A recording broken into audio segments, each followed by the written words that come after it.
Good morning, everyone. This is Rikit, and welcome to today's class. So, in today's class, we're going to cover three main aspects, that is probability, conditional probability, and Bayes theorem. So, before getting into everything, so let me first tell you what probability basically is. For example, if we see the sky is full of clouds, the black ones, so we'll say it probably may rain today, or in layman's language, we say the high chances of it to rain today. So that is nothing but probability. So in probability, we say the same thing, but with accurate numbers. So what is the perfect chances? Now you say 50-50 chances means half of it may rain or may not rain. So it is half. So it is 50-50 chances. Let me give you an example. So now I have a bag and the bag contains 5 balls. In that, all 3 are red balls and 2 are green balls. So what is the probability that if I draw one ball at random, random means any ball, just I put my hand into the ball in the bag and I take a ball.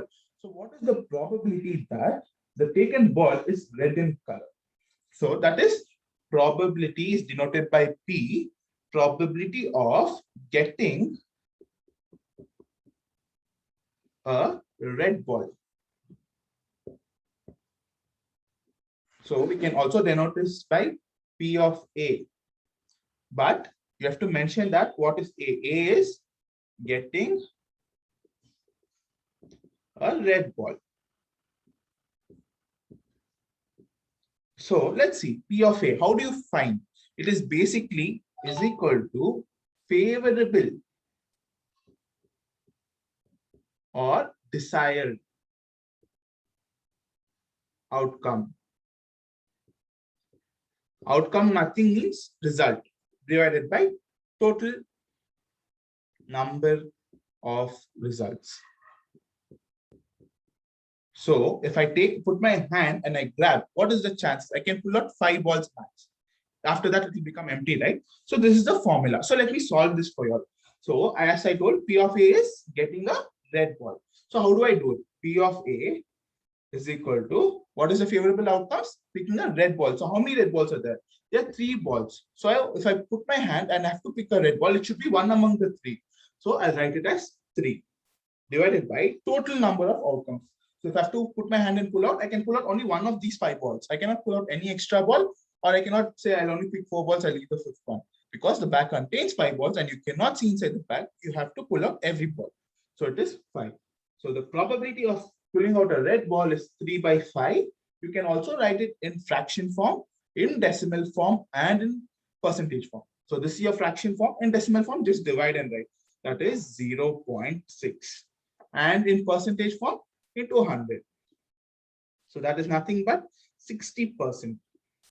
So there is 60% chance for me to pull out a red ball from the bag of balls. So this is nothing but your probability. So in probability, there are 2 main terms. So those are union and intersection. Union and intersection.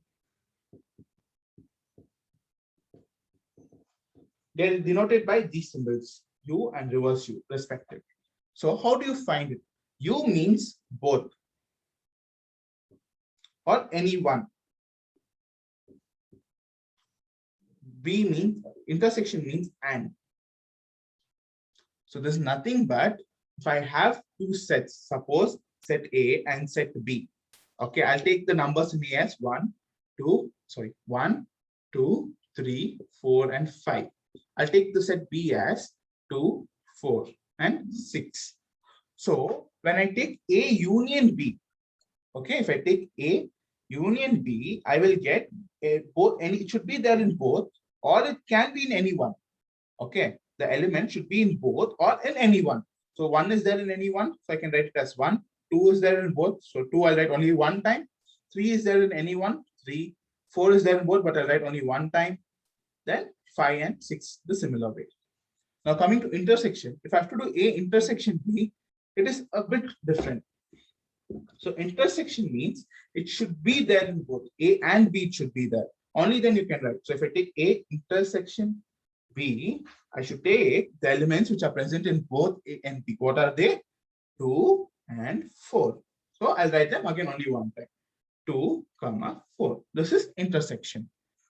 So after knowing this, we'll have two formulas in probability, that is addition formula and multiplication formula. So before going when we use them, let me tell you the formula. So an addition, P of A, that is probability of happening of event A, plus P of B, that is probability of happening of B, is equal to P of A union B plus P of A intersection B. So how is it? Let me show you. A is again 1, 2, 3. B I'm taking 2, 4, and 6.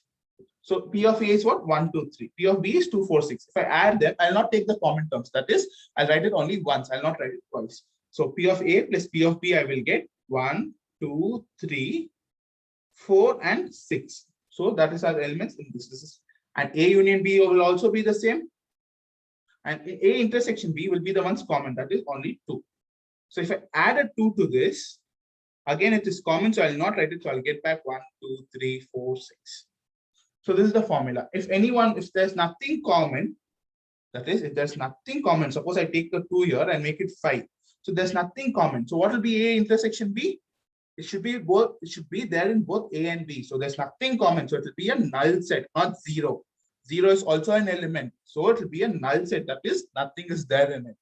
Okay, guys. So moving on, we'll go to where we use it. So there's two types. Like one is mutually inclusive and exclusive events. Next one is dependent and independent events. So what is mutual events? So when you toss a coin, okay, so what are the outcomes you get? You'll get a head or a tail, isn't it? So these are mutual events. That is, one cannot happen without other. In the sense, if one is happening, the other also will happen. Okay. So these are mutual events. So mutually inclusive events are like tossing a coin, head and tail. But mutually exclusive events, suppose I'm tossing a coin and I'm rolling a die. So it is not related, right? If I'm tossing a coin, I make it head or tail. When I'm rolling a die, I may get 1, 2, 3, 4, 5, 6. So this number and this head and tail are no way related. So they are mutually exclusive events. So coming to dependent and independent.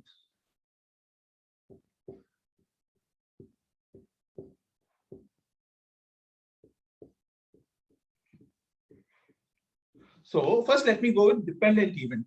If it is raining, I will take an umbrella. So this is dependent event. So what is it? The second event will occur only if the first event has occurred. So what? Example, if it is raining, I will take an umbrella. Coming to independent event, again, they'll have no relation with each other. I'll say, for example, I'm eating my food, I'm going to play afterwards. So here, eating food and playing are no way related. You can eat your food after coming, before coming, or you can even have snacks while playing. So it doesn't make difference. But when it's raining only, you'll take an umbrella. Or when it is too hot, only you'll take an umbrella. You are not mad to just simply take and go. Okay, that is left up to you. So these are independent and dependent events. So let's quickly do a small sum and we can move on to the next part. So I will say I have a pack of cards. So pack of cards, as we know, there will be 52 cards. Out of them, it will be divided into, wait, let me go like this. It will be divided into red cards and black cards. Red cards will be divided into diamonds and hearts. Black cards will be divided into spades and clouds.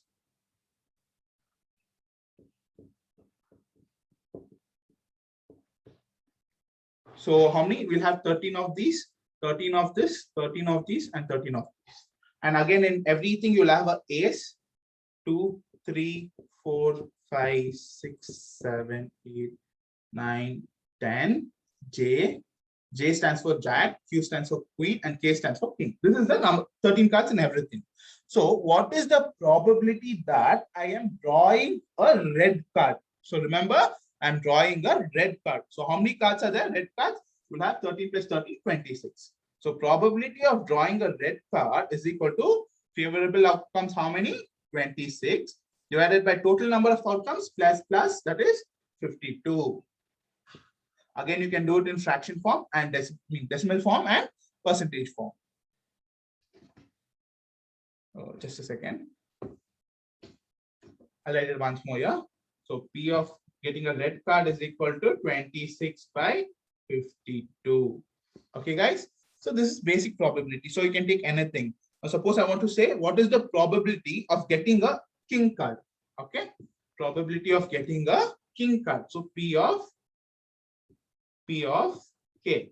So I told you everything will have all this. So there'll be a king of spades, king of clouds, king of heart, and king of diamond. So there are totally 4 king cards. So favorable outcome will be 4 and total outcome will be 52. Again, this you can do in decimal form and percentage form. So this is your basic probability. So now comes conditional probability. So before going into conditional probability, I'll give you an example. Like I told you that dependent event, right? So like that. So I'm asking, now suppose I'm expecting a friend to visit me and it looks like it's going to rain. So I'll ask myself, what is the chances that my friend will come to visit me given that it is going to rain? So what is it? I'm assuming that if it is raining, what is the probability that my friend will come to visit me? So this is nothing but conditional probability. So let A be an event, that is my friend is coming to visit me.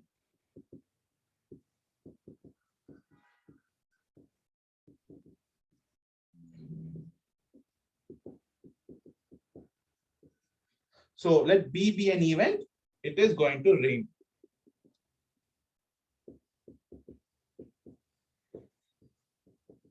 So how do I denote it in probability? I'll denote it as P of A by B. That is probability of happening of A given B is already occurred. So what is it? Probability of my friend to visit me given that it is already raining. Okay. So how do I find it? The formula for this is P of A intersection B divided by P of B.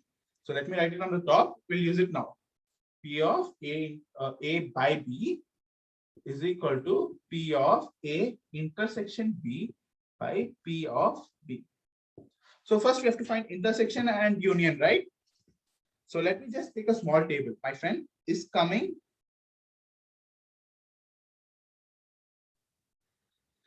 Is not coming. It will rain.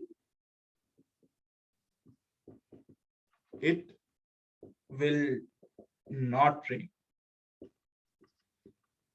So if I take a table like this, so this is the chances of him coming, and when it is raining is 1. The chances of him coming and when it's not raining is 1. The chances he's not coming but it will rain is 1. The chances he's not coming even though it doesn't rain is 1. So total outcomes are 4. These are the only outcomes that can happen. Can anyone think of any other outcomes? No, this is the main outcomes. He may come, he may not come. It may rain, may not rain. So in this outcomes, what is my A intersection B? So A, I told my friend is coming. That is, he is coming. Second, B, A intersection B. B means it is raining. Where is it raining? It is raining. So intersection of this, that is both this and this should occur. That is only here. Am I right? So the probability of A intersection B is 1. So that is equal to 1 by probability of B. What is B? So let me take it as 1 by 4 divided by, what is the probability of B? B is, it is going to rain. That is 1 plus 1, 2. 2 by 4. So the total number of outcomes is 4 for both, whereas the happening of favorable event is 1 and 2. So when I divide this, how do I write this? Let me divide it. Okay, that is equal to 1 by 4 divided by 2 by 4. 4 and 4 will get cancelled. I'm left with 1 by 2. This you can write it in decimal form and your percentage form. This is conditional probability. Isn't it easy, guys? So you know what is A intersection B, A and B. You know what is A by B, and now you know how to find A by B. So conditional probability is happening of an event given one more event is already occurred. Okay. So now last part, Bayes theorem. So before going into the theorem, I will tell you the formula. Just remember the formula. We'll come back to it. So it is denoted by P of A by E. Okay. That is equal to P of A into P of E by A. Remember, guys, P of E by A divided by P of A into P of E by A plus P of BE into P of E by B.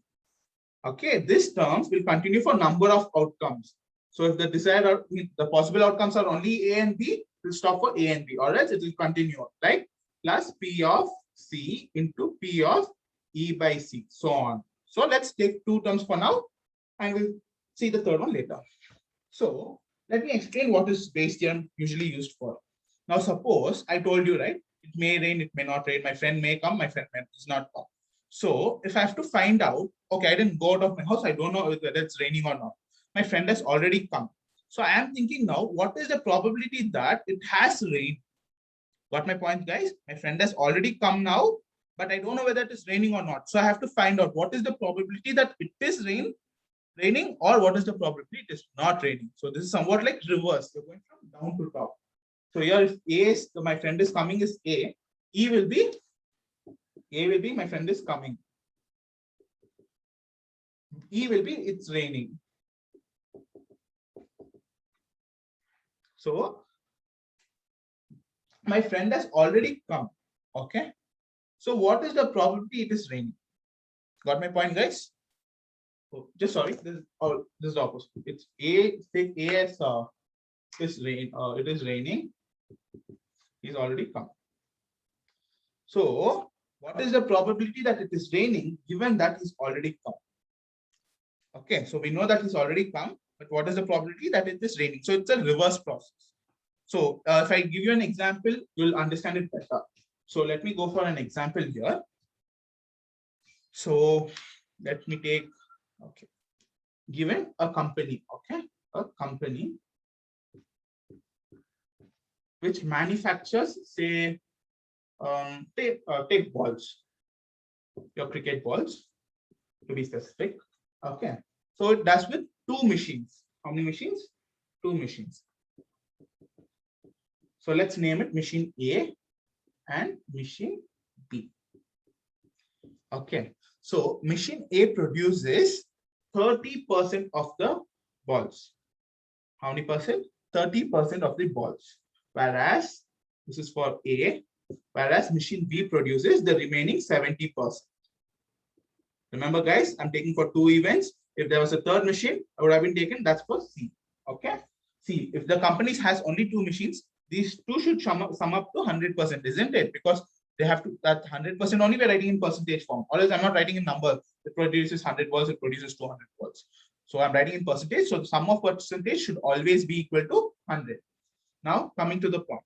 After this, I'm telling machine A produces 5% of defective balls. 5% of defective balls. Defective means spoiled or destroyed or you say, right, mal goods, that is which is not functioning properly. So that 5%. Whereas machine B produces only 1% of defective products. Okay. So out of 100 it will produce 5 bad balls, or B will produce only 1 out of 100 bad balls. So now I'm telling you, I'm drawing a ball of random. Out of all the 100% of balls, I'm drawing a ball at random. Okay. Now, when I draw a ball of random, I'm telling it is a defective ball. I'm not asking what is the probability it is a defective ball. I'm saying it is a defective ball.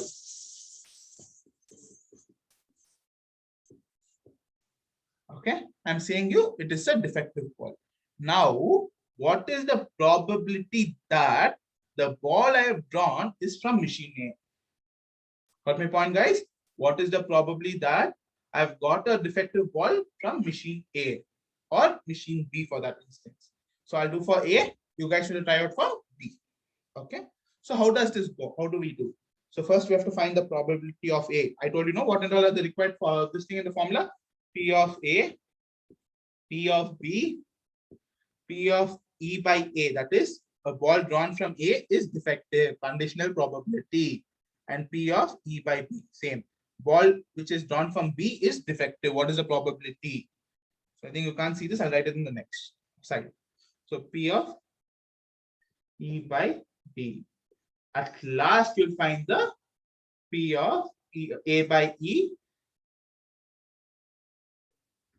P of A by E, and P of B by E.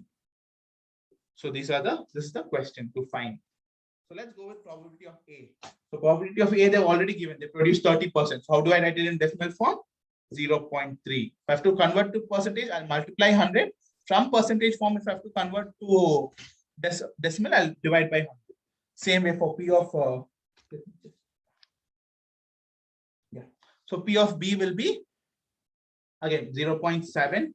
P of E by A, that also they've given. A is defective. That is 5%. That is 0.05. Okay, guys.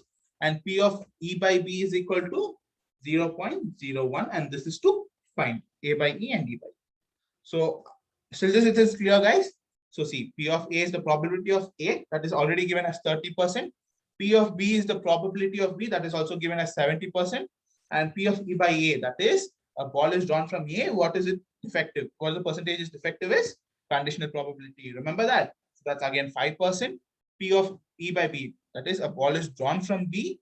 What is the probability that T that is defective is 1%, that is 0.01. Okay, guys, so I'll just erase this top part so I can do the sum. So I'll first do for P of A by E.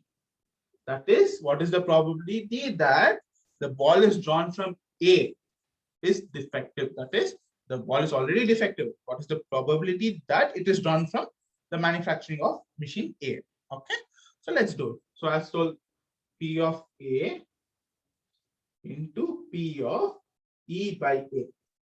So we have both the terms. Again, the same thing will repeat down. P of A into P of E by A plus P of B into P of E by B. Okay, guys. So this will be the formula. Let's just substitute.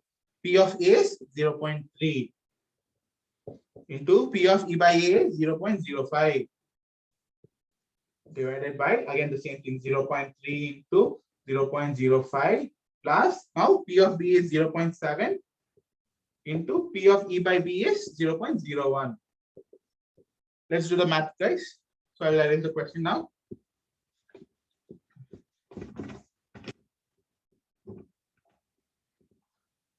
So 0.3 into 0.5, 3 5s are 15. How many zeros? 1, 2, 3. 3 plus 1, 2, 3. So 0.015 divided by same number 0.015 plus 0.7 into 0.1 will be 0.007. Okay, guys. So this will be equal to 0.015 divided by 0.022. 15 plus 7 is 22. So if you divide, what will be the answer, guys?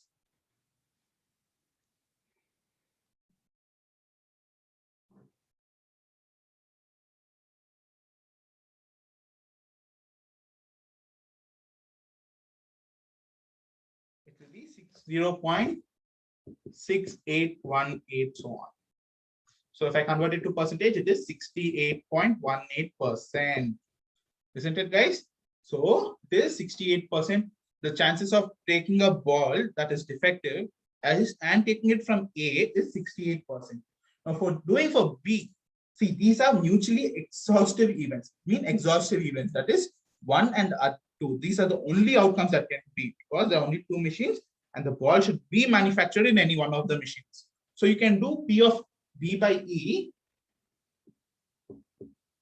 in 2 ways. One, you can substitute everything in the formula like P of B into P of E by B divided by P of B into P of E by B plus P of A into P of E by A. So again, substitute the values. You already have the values, substitute and do. Now there's an easy method, guys, here. Easy method. What did I tell? That this is a exhaustive event because there are only 2 machines. The probability will always be only between the 2 machines. I can do that. So the probability of this is 68%. I already told you all, its percentage will always sum up to be 100. So I can write it as P of B by E is equal to 100 minus P of A by E. This is for percentage format. Percentage format, that will be 100 minus 68.18. So I'll be getting 31.82. Okay, guys, 31.82. This is an easy method. Or else if you want to do it in probability one, you don't want percentage. So I don't want percentage, I want in decimal only. How will I do? So let me take decimal. So decimal, it will become 1. That's it. Only changes is 100 will become 1. This will also become 1 minus 0.6818. So that will be 0.3182. Again, if you convert to percentage, you'll get the previous answer. That will be 31.82%. Isn't it easy, guys? So this is what your Bayes theorem. Just you should know to find out the given, and you should know to substitute and calculate. Next, if you have any doubt, guys, please free to contact me in my WhatsApp number or mail, which I will be writing just now. My mail ID is right123@gmail.com. And my phone number for WhatsApp is 910-827-4436. Okay, guys, this will be how you can contact me anytime. Feel free. And if you want any other topics to be covered by me, please feel free to tell me that also. Thank you, guys. That's it for today's class.